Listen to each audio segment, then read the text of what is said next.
Poderoso nuestro Padre, te damos las gracias por la multitud de tus misericordias sobre nuestra vida, por el privilegio de estar delante de ti, de parte de ti, Señor, predicando tu palabra.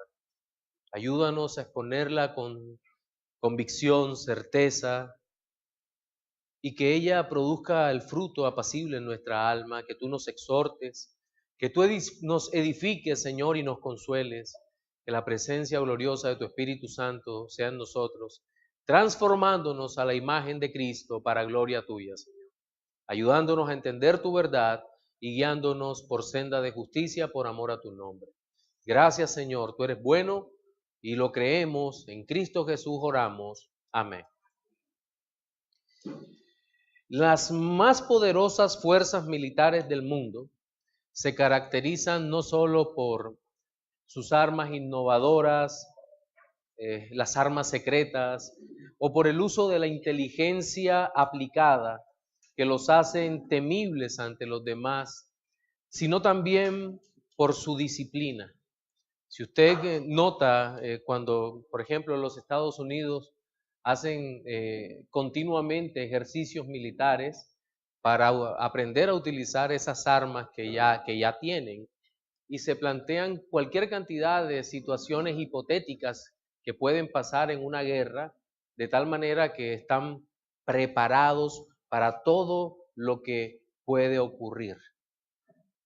De la misma manera, o asimismo, el creyente que recibe la salvación, que es solo en Cristo Jesús, debe mantenerse activo en el ejercicio de la piedad. ¿Qué es el ejercicio de la piedad? Pues usar todas esas gloriosas herramientas que Cristo por gracia nos ha dado para que nosotros podamos vivir conforme a su santa y bendita voluntad. La salvación que es por gracia mediante la fe es uno de esos pilares fundamentales que sostienen el cristianismo bíblico histórico, y tratar de añadirle algo a esa realidad es convertir en herejía aquellas verdades que son inamovibles. Somos salvos por gracia y la gracia nos capacita para vivir, y la gracia es tal vez el recurso más grande que tenemos en esta tierra para poder hacerle frente a cada una de las situaciones que se nos presentan, para enfrentar el pecado, para enfrentar las adversidades y soportar el sufrimiento en medio de este mundo. Y cuando recibimos la gracia, con la gracia viene juntamente un paquete de responsabilidades, de deberes, que nosotros debemos cumplir. Ya lo hemos visto en este capítulo 13 y hoy vamos a entrar a mirar lo que tiene que ver con el deber de orar, de tener una buena conciencia y de permanecer cerca los unos de los otros en el amor de Dios. Y para eso quiero invitarles nuevamente a abrir el capítulo 13 de la carta a los Hebreos, Hebreos 13. Vamos a leer solamente dos versículos, que son el versículo 18 y Hebreos 13, 18 y 19.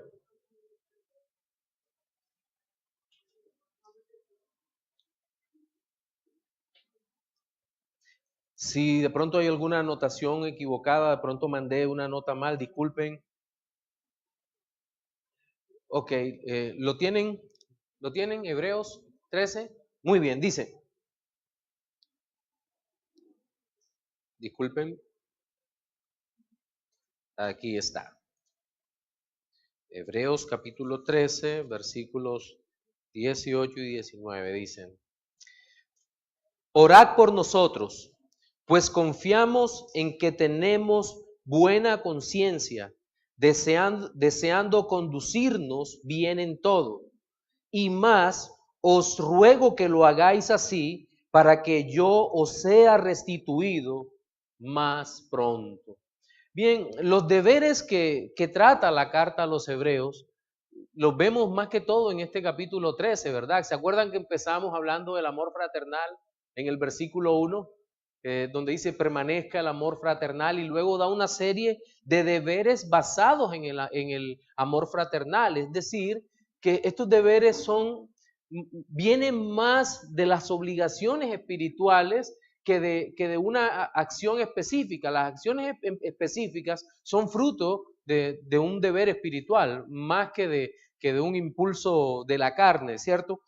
Pero también en esta carta llama la atención que se encuentra el mandato de cuidarse de las falsas enseñanzas, de afianzarse en la gracia y de permanecer en el Señor, de obedecer a los pastores. En fin, hay una serie de mandatos, de deberes muy específicos que son dados en virtud de la obra de Cristo.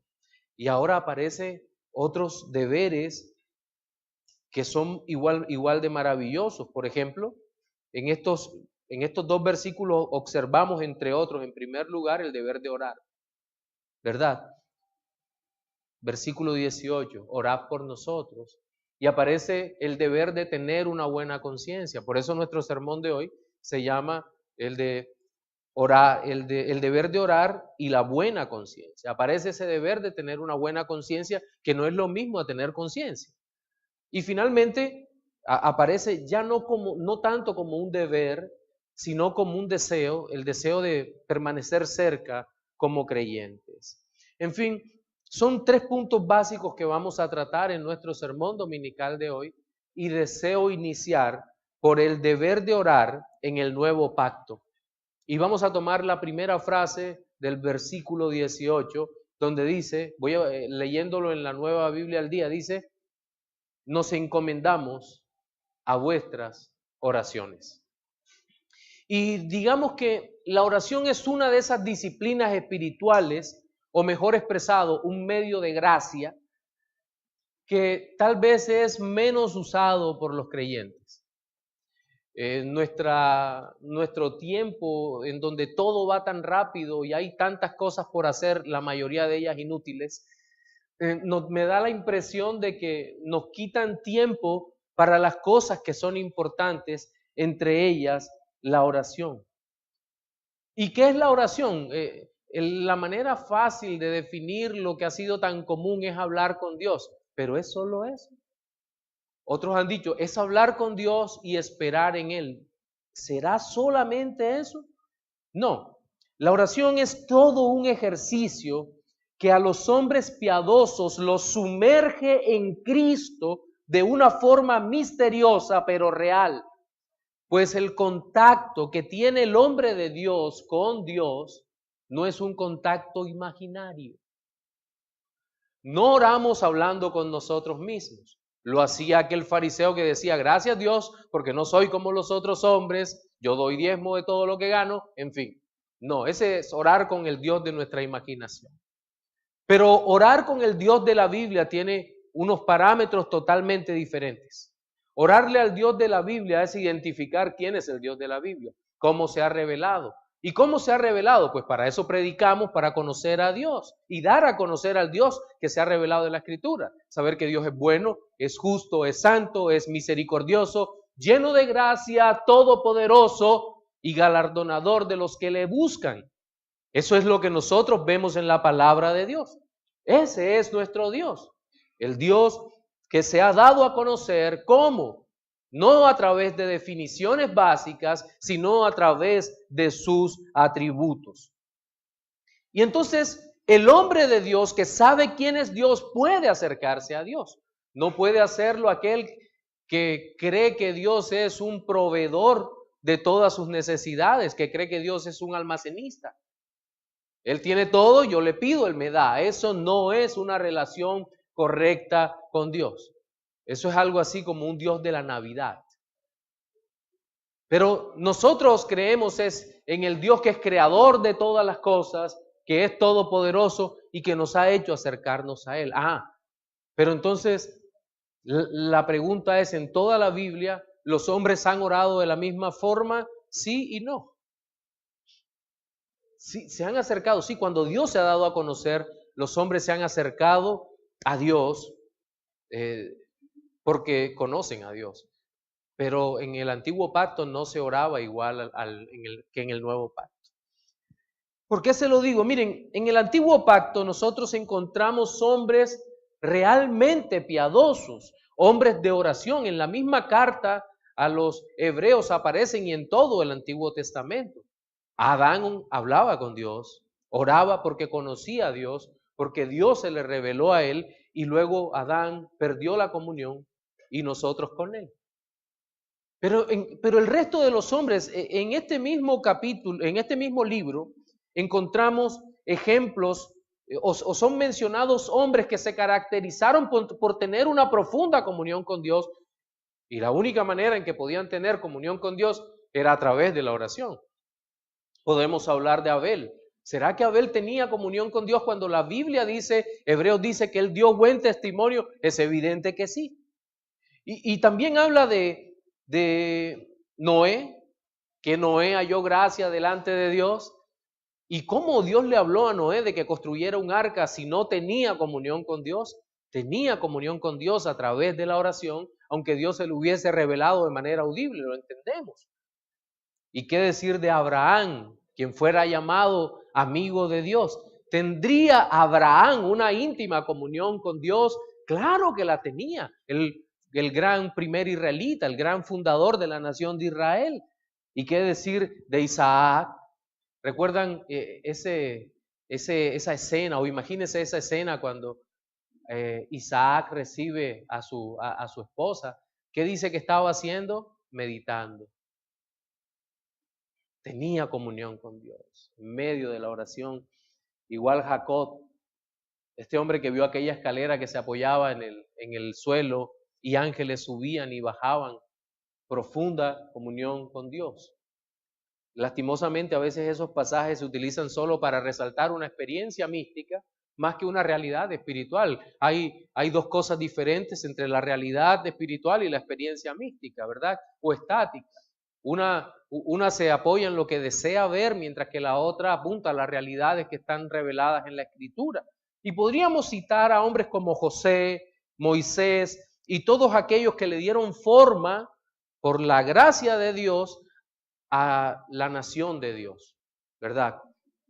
Pero vemos también que el Señor inspiró en el Antiguo Testamento a los escritores de los Salmos.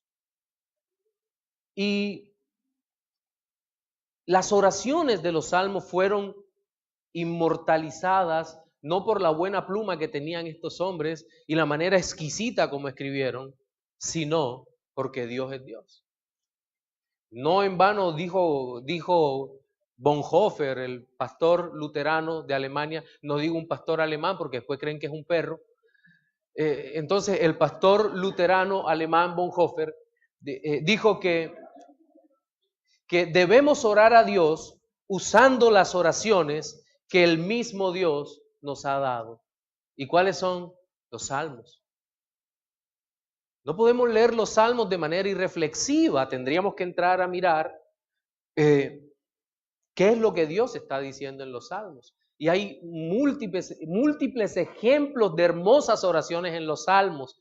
Podríamos hablar del Salmo 1, que nuestro hermano pastor Oduber nos enseñó no sé cuántos sermones sobre Salmo capítulo 1. Son maravillosos. Entre otras cosas, es su tesis de maestría. Luego podríamos ver el Salmo capítulo 5, Salmo capítulo 23, que es tal vez uno de los salmos más hermosos que hemos visto, ¿verdad? El Señor es mi pastor y nada me faltará. Qué declaración de confianza. En lo particular, uno de los salmos que más mueve mi alma es cuando leo Salmos capítulo 22, al músico principal, masquil de los hijos de Coré. Como el ciervo brama por las corrientes de las aguas, así clama por ti, oh Dios, el alma mía. En los salmos, que son las oraciones que estos hombres de Dios hicieron a Dios, encontramos consuelo, encontramos reposo para nuestra alma, encontramos confianza de que el Señor siempre está con nosotros. Y wow, qué maravilloso es poder entender estas verdades para nuestra vida. Pero, ¿qué pasó en el Antiguo Testamento? La oración se fue volviendo un ritual sin sentido, no porque Dios la hubiera constituido así, sino por nuestro mismo pecado. Litúrgicamente se establecía, ya por las tradiciones, que se debía orar en la mañana, al mediodía y en la noche. Y se estableció la forma de orar, se crearon libros de oración, se crearon formas artificiales de orar. Durante el periodo intertestamentario, es decir, entre el cierre del canon del Antiguo Testamento y el inicio de la revelación de Cristo, nosotros vemos que el ritualismo basado en los méritos propios y la desfiguración del verdadero sentido del pacto que anunciaba la venida de Cristo terminó quitándole la trascendencia a la oración. Es decir, la oración se volvió algo existencial aquí y ahora. La oración era para el ya, para el hoy, para resolver asuntos de la vida cotidiana y para adorar sin sentido. Cuando hablo de trascendencia, hablo de una oración que pase de este mundo a la eternidad. ¿Y cuándo lo hace? En el presente. Se perdió de vista esa realidad y los hombres del antiguo pacto dejaron de entender quién era Dios y empezaron a entender a Dios como esclavizado al ritual que ellos mismos habían creado de alguna forma, quitándole lo que Dios había revelado. Y la oración perdió para estos hombres significado. Y la propia vida pierde significado cuando nuestra oración se queda simplemente en esos aspectos tan formales, ¿verdad? ¿Qué pasa entonces en el nuevo pacto? El contraste con el nuevo pacto es que la oración en el nuevo pacto, como todo lo del nuevo pacto, tiene que ser superior a lo del antiguo pacto. Y tenemos un deber superior de orar. Ya no es el formalismo de, sí, oro 3 veces al día. Y entonces el que es muy sagaz dice, como estamos en la gracia, oro menos. No. Otra de las mentiras. Como estamos en la gracia, lo que importa es la calidad del tiempo que le dedique a Dios. Esos 30 segundos que oro por día son suficientes para decirle a Dios todo lo que mi corazón debe expresarle. No te mientas a ti mismo, porque la Biblia dice que el Espíritu que Él ha hecho morar en nosotros nos anhela celosamente. Eso nos lo enseña la Escritura. Por lo tanto, en nuestro corazón, y escuche esto, se deben despertar deseos genuinos por estar delante de la presencia de Dios en oración. ¿Para qué quería el salmista, y regreso al antiguo pacto, estar todos los días en la presencia de Dios? Primero que todo, para contemplar su hermosura. Y luego dice inquirir en su templo, pero contemplar la hermosura del Señor. Este deseo, pero cuidado, tal deseo no puede ser algo así como, si lo siento oro y si no me place no oro. Pregunto, ¿será que la gracia tiene responsabilidades y obligaciones? Claro que sí. Y hay muchos momentos en que no tenemos ganas de orar. Entonces, ¿qué? ¿No oramos? Porque tengo que respetar la espontaneidad de un corazón regenerado. No, hay una disciplina. Y por esa razón el autor dice, orad por nosotros. Orad, imperativo, ¿verdad? Orad. Ustedes oren. ¿Por quién? Por nosotros. Pero es un llamado a la oración y es un llamado a una vida de disciplina consagrada a Dios. Mire, y de seguro en la oración hay muchos elementos de espontaneidad, pero que se refieren a la forma como nos presentamos delante de Dios, orar sin cesar, orar en cualquier lugar, aprovechar el tiempo para orar. Pero no se refiere a orar si lo siento o no lo siento, ¿verdad? El nuevo pacto nos presenta la oración en una dimensión diferente de comunión, pues como bien observamos, la venida de nuestro Señor Jesucristo no solo provee perdón de pecados, sino que provee comunión, familiaridad. Hay un cambio en la relación. En el antiguo pacto, los hombres no podían orar como oramos ahora. ¿Y cómo oramos en el nuevo pacto? Imagínese esto. Juan el Bautista está enseñando a sus discípulos a orar. Sus discípulos escuchan, ya todo eso estaba plenamente decretado por Dios. Se inquietan los discípulos que ven a Juan cómo ora y le dicen al Señor, Señor, enséñanos a orar. Seguramente Juan era hijo de un sacerdote, era profeta, pero era hijo de un sacerdote, conocía las oraciones rituales, se conocía todo lo que involucraba la liturgia del antiguo pacto, de los sacrificios y demás. Conocía la institución. Y algo había quedado de eso en su predicación. Pero llegan donde el Señor y dice, enséñanos a orar, Señor. El Señor le dice, cuando oréis, oraréis así. Padre nuestro que estás en los cielos. A nosotros eso nos parece hoy tan elemental, hasta los niños inician en nuestras escuelas dominicales, cuando los maestros o maestras mandan a un niño que ore, el niño empieza a orar de esa manera. Padre nuestro que estás en los cielos. Pero cuando Cristo lo estaba diciendo, era una revelación que no tenía ningún parangón en la historia. ¿Qué les estaba diciendo Cristo a los que estaban con él allí? Les estaba diciendo, a partir de ahora, a partir de este momento, y debido a los méritos míos, dice el Señor, los méritos de Cristo, ustedes ya no orarán más de manera formal, sino que a partir de ahora, ustedes son hijos de vuestro Padre que está en los cielos. Ese Dios que se ha dado a conocer a Israel, el creador de todas las cosas, el santo, el todopoderoso. Ustedes, sí, ustedes le pueden llamar Padre. Padre nuestro que estás en los cielos. Y en la carta a los Hebreos nosotros observamos que tenemos por Jesucristo, por su sangre, por su sacrificio, libre acceso al trono de la gracia. Y eso es una noticia de evangelio poderosa. Es una noticia que transforma nuestra manera de ver la fe, de observar la verdadera religión. ¿Y qué es lo que está diciendo este autor de esta carta a los Hebreos en este momento? Confiamos en la superioridad de la oración en Jesucristo en este nuevo pacto. Por lo tanto, miren la petición. Nos encomendamos a vuestras oraciones.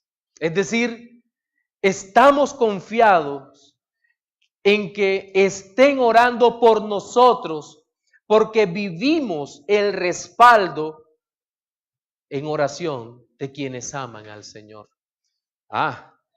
Y miren, y aunque esto es esperanzador, nos anima, creo que es difícil de aceptar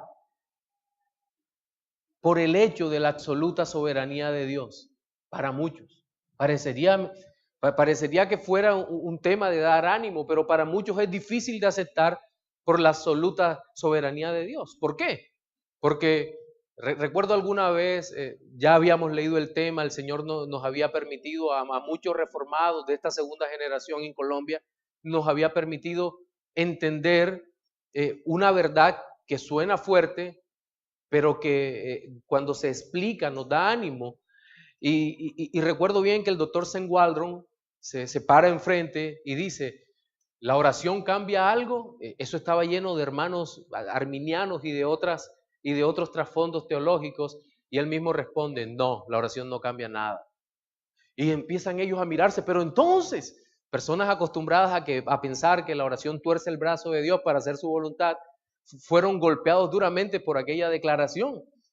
Y sobre esta base de la absoluta soberanía de Dios se apoyan los hipercalvinistas para malinterpretar la revelación y decir que si la oración no cambia nada, entonces ¿para qué orar? El pensamiento es lógico pero incorrecto desde todo punto de vista. Y quiero explicarlo desde la absoluta soberanía de Dios también, para que no se diga que estoy contrastándolo, sino que quiero explicarlo como Dios lo revela en la Escritura, es lo que está allí. En primer lugar, ¿por qué orar? Bueno, lo principal es porque el Dios soberano que ordenó orar nos ha dicho que oremos. Eso sería suficiente. ¿Por qué orar? Porque Dios nos ha dicho que oremos. Si no lo hacemos, estamos desobedeciendo a Dios. En segundo lugar, por cierto, eso se llama falacia de generalización, ¿verdad? Toman un concepto teológico, una sola parte de la Escritura y lo vuelven general. Dice, no, es que Dios es soberano y por lo tanto nosotros, si la oración no cambia nada, no oramos. No, Dios ha ordenado orar. En segundo lugar, es un medio de gracia para mantener la comunión. Es el medio ordenado por Dios para que tengamos comunión con Él. Sí, es como si el padre nos diera un teléfono celular, por decir algo, y decir, mira, este es el único número que contesto. No hay otro. Por lo tanto, úsalo. ¿Cómo nos consuela Dios? Por su palabra. Cuando entramos en oración, le decimos nuestras angustias, por nada estéis afanosos, antes sean conocidas todas vuestras peticiones, con ruegos, con súplicas, con acciones de gracia, oración. ¿Y quién ordenó eso? El Señor. Es el único medio de comunión, ¿verdad? De tal manera que, se lo repito, si negamos la necesidad de orar y de estar en Dios, estamos desobedeciendo. ¿Cómo nos escucha Dios? Por la oración. ¿Cómo Dios nos concede las cosas que ya ha decretado desde antes de la fundación del mundo? Por la oración. ¿Y acaso no está escrito también que la oración eficaz del justo puede mucho? Sacamos entonces esos textos de la Biblia porque la absoluta soberanía de Dios ha dicho que la oración no cambia nada. No, eso no es lo que está en la Biblia. Debemos entenderlo todo en su justa proporción. Si Dios ha decretado todas las cosas, ni usted ni yo conocemos la profundidad de los decretos de Dios, y Dios nos ha ordenado que oremos cada día de nuestra vida. Él nos anhela, Él desea estar con nosotros. Es así como el padre que compra para su hijo un paquete de universidad garantizada y el chico apenas tiene 5 o 6 años, entonces, y no le dice nada al hijo. O después se entera el hijo, entonces cuando va a entrar a la universidad el hijo no le dice, papá, ya me toca entrar. No, porque papá tiene que estar corriendo por todo. No. Dios, el Dios Todopoderoso, nos ha ordenado orar. ¿Y por qué? Porque nos quiere fastidiar poniéndonos una dura tarea. No, la oración no es una dura tarea. La oración es un momento tremendo de gozo para los hijos de Dios. Y aquí quiero hacer una primera aplicación en este primer punto, que es el más extenso de todo el sermón. Y es que, basado en mi propia vida, pregunto, ¿por qué somos tan duros para acercarnos al Señor en oración? ¿Cuál es la razón?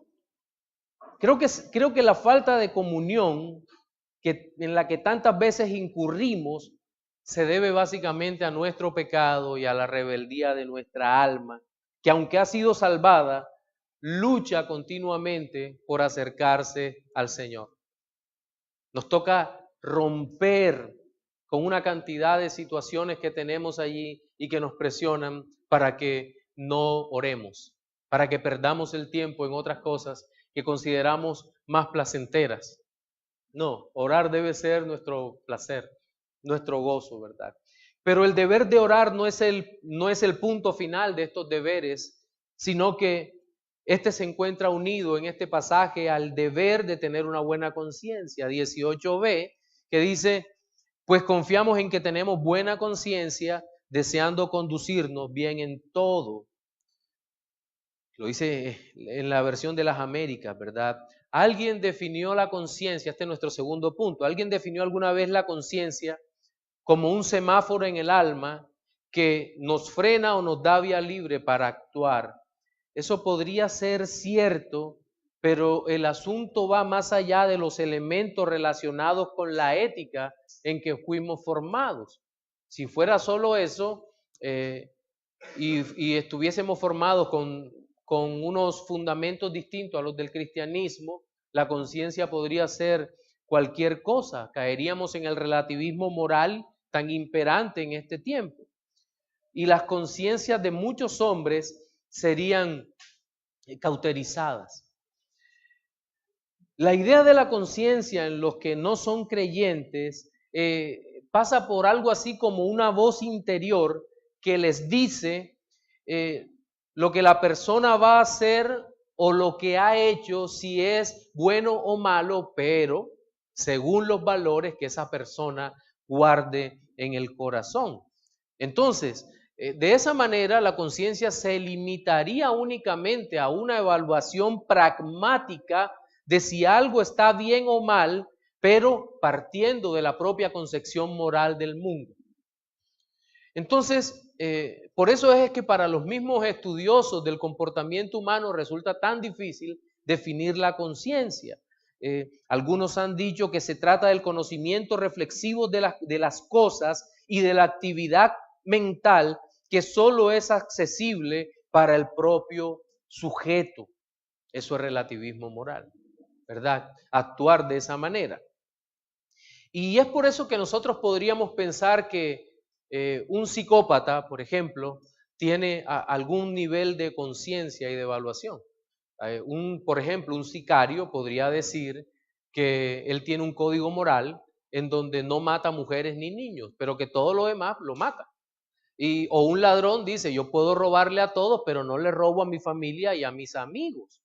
Eso también es otra forma de torcer la conciencia, ¿verdad? O un pirata dice, no ataco barcos que tengan la bandera de mi país. Son limitaciones de conciencia que tiene el mundo, ¿verdad? Pero, ¿qué dice la Biblia sobre la conciencia? Bueno, el término utilizado en esta parte es el griego suneidesis, que connota no solo el conocimiento moral de nosotros mismos, sino, escuche esto, el conocimiento de la voluntad de Dios.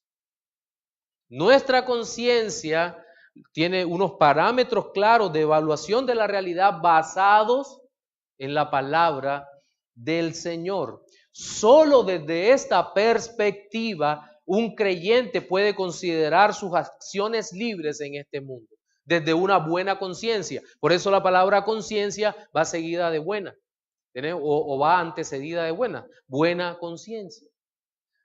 Recuerdo una clase de hace muchos años de un pastor amigo que nos enseñaba sobre la conciencia y decía, no podemos tener una conciencia neutra ni una conciencia cauterizada. El creyente siempre está llamado a tener una buena conciencia, es decir, una conciencia guiada por el Espíritu Santo, por la palabra que nos ayuda a evaluar la voluntad de Dios. Advertimos que los hombres sin Cristo pueden tener una conciencia cauterizada, es decir, una conciencia que no tenga ningún fundamento y que no pueda distinguir entre el bien y el mal, y sus acciones morales son guiadas seguramente por el mismo infierno. Eso puede ocurrir en una mente no cristiana, pero en un creyente, su conciencia tiene que estar ligada a su palabra. ¿Usted recuerda aquella situación que se le presentó a Martín Lutero cuando le dicen, estos escritos son tuyos? Él dice, sí, los niegas o los afirmas. Ya había pasado un día y Lutero dice, mi conciencia está atada a las escrituras. Evaluemos eso. Nuestras conciencias están atadas a las escrituras, a la palabra de Dios. Entonces, como hijos de Dios, nuestra conciencia debe ser buena. Mire, orad por nosotros, pues confiamos en que tenemos una buena conciencia. Pero ¿por qué se caracteriza esa buena conciencia? Creo que la última parte del versículo 18 nos dice de qué trata esa buena conciencia. Dice, deseando conducirnos bien en todo. Está marcada por los deseos de nuestra alma. Pero conducirnos bien con relación a ¿qué? A la palabra de Dios, nuevamente. Conducirnos bien en este contexto es de acuerdo a la palabra de Dios. Nuestra inclinación debe ser hacer la voluntad de Dios. Eso no significa que usted no va a tener una lucha de conciencia entre hacer el bien, de acuerdo a la palabra de Dios, y hacer el mal. Estamos llamados a hacer el bien conforme a la palabra de Dios, ¿verdad? El mismo Pablo había dicho en 1 Corintios 4:4, porque aunque de nada tengo mala conciencia, no por eso soy justificado, pero el que me juzga es el Señor. La buena conciencia es el resultado de la justificación por la fe en Jesucristo, de la gracia derramada en nosotros para salvación. Eso es, solo produce la buena conciencia el Espíritu Santo en nosotros. El impío no puede evaluar las cosas de acuerdo a una conciencia buena, a una conciencia limpia. Y creo que aquí una segunda aplicación es necesaria. Y es que para tener una buena conciencia, ¿qué necesitamos los creyentes? Ejercitarnos en la piedad, en la oración, en la lectura de la palabra de Dios. Miren, apenas ayer tenía una conversación por chat muy fuerte con una persona que está apuntando siempre al conductismo. Estábamos hablando sobre los medios de comunicación y me decía, pastor, es que en la casa no puede haber un televisor porque eso afecta mi conciencia. Yo decía, bueno, eso es como el que está enfermo con una fiebre alta, vender la sábana. Creer que la fiebre está allí, ¿verdad? Que en la sábana. No, yo le decía, el problema no es el televisor, el problema es tu corazón y el mío. Ahora, si tú consideras que te está afectando tu conciencia, véndelo. Pero no le pidas a los demás que hagan lo mismo. ¿Por qué? Porque el tema que tenemos aquí es la búsqueda de una conciencia que sea capaz de discernir entre lo bueno y lo malo. Si están dando algo que afecta a mi conciencia como creyente, que no está de acuerdo a la voluntad de Dios, apague. Sí. No, pastor, que me está afectando mi conciencia, véndalo. Pero hágalo libre, con una conciencia buena de lo que va a hacer. Sí, no le digo, no, es obligatorio que lo tengas allí. No, si no, quítalo. Si quieres educar a tus hijos sin televisor, bien haces, listo, no, quítalo. Pero si quieres tenerlo, tenlo. Pero que tu conciencia no sea afectada por estas cosas, ¿verdad? Nuestra buena conciencia. Entonces, hasta aquí hemos visto el deber de orar y el deber de tener una buena conciencia. Pero en nuestro último punto nos vamos a ocupar del deber de compartir con los de la misma fe, versículo 19. Dice, voy a leerlo en la nueva Biblia al día, dice, os ruego pues insistentemente que lo hagáis así para que pueda volver cuanto antes con vosotros. El tono del autor pasa ahora del deber al deber del amor, al deber de la amistad, y pasa de los imperativos a los ruegos, ¿verdad? Os ruego que lo hagáis así. ¿Que hagan qué? Oren por nosotros. Y esto es bien interesante porque se nota que no solamente está poniendo deberes, sino que también está diciendo, miren, tengo verdaderos sentimientos correctos, cristianos, que me impulsan a estar con vosotros. Y creo que es una de las partes más hermosas de estos deberes cristianos, porque miren, en primer lugar hay una petición muy personal. Creo que el autor está desnudando su alma allí frente a sus hermanos. No puedo decir si estaba llorando, no sé qué estaba haciendo, pero aquí hay una manifestación clara del amor de este hombre por los suyos. Os ruego que lo hagáis así. Seguramente él también estaba orando por lo mismo, quería estar con ellos, quería ser restituido más pronto, ¿verdad? Y este es uno de los lugares de la carta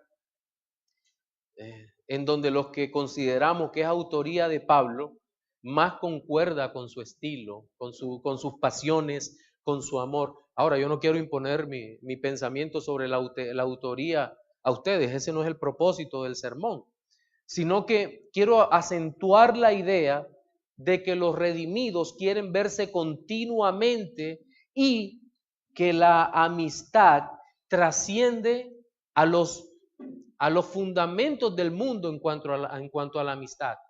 Porque La amistad del mundo está basada en el pensamiento homogéneo. Si tú piensas igual que yo, eres mi amigo. Si tenemos las mismas afinidades, si nos gustan los mismos deportes, si somos fans del mismo cantante o si nos gusta el mismo equipo de fútbol, somos amigos, si no lo somos, en fin. Si tenemos la misma manera de ver el mundo, en fin. Pero no es necesariamente eso lo que une al creyente. Lo que une al creyente con otro creyente es Cristo y solo Cristo. Esa es la realidad de los creyentes. Los creyentes están más interesados en compartir los beneficios de la obra de Cristo, la palabra de Dios, que otra cosa. Miren, en el capítulo 1 de Romanos, leo para ustedes, en la parte de la salutación y lo que sigue, el agradecimiento, el deseo del apóstol Pablo también se manifiesta en querer reunirse con sus amigos. Y es una lección maravillosa sobre la amistad cristiana. Espero en algún momento poder compartir esto, pero dice, primeramente doy gracias a mi Dios, versículos, bueno, después miro, versículo 8 hasta el 12, dice, primeramente doy gracias a mi Dios mediante Jesucristo con respecto a todos vosotros, de que vuestra fe se divulga por todo el mundo, porque testigo me es Dios, a quien sirvo en mi espíritu, en el evangelio de su Hijo, de que sin cesar hago mención de vosotros siempre en mis oraciones, rogando que de alguna manera tenga al fin, por la voluntad de Dios, un próspero viaje para ir a vosotros, porque deseo veros para comunicaros algún don espiritual, a fin de que seáis confirmados. Esto es, para ser mutuamente confortados por la fe que nos es común a vosotros y a mí. Como puede observarse en ese pasaje, el propósito del compartir con los creyentes trasciende solo al verse. No es, quiero estar con ustedes para vacacionar y pasear. No, hay por lo menos 5 cosas importantes en esa comunión. Agradecimiento por la fe común, oración de intercesión continua, deseo de estar con los hermanos aunque no lo conozcan bien, compartir los dones espirituales que han sido entregados por el Señor y ser edificados mutuamente en la fe que es común a ellos. Es muy importante tener esas consideraciones y estos puntos no tienen comparación con la amistad del mundo, para nada. Por eso lo he dicho muchas veces, es imposible que el mejor amigo de un creyente sea un impío. No puede ser, no tienen nada en común. No, el verdadero hijo de Dios tendrá como afinidad, como personas afines, cercanas, confidentes, sus hermanos en la fe. Sus hermanos en la fe. Los verdaderos salvados. Ya en el antiguo pacto, en Salmos capítulo 133, uno de los salmos más conocidos, el autor del salmo había expresado, mirad cuán bueno y cuán delicioso es habitar los hermanos, juntos en armonía.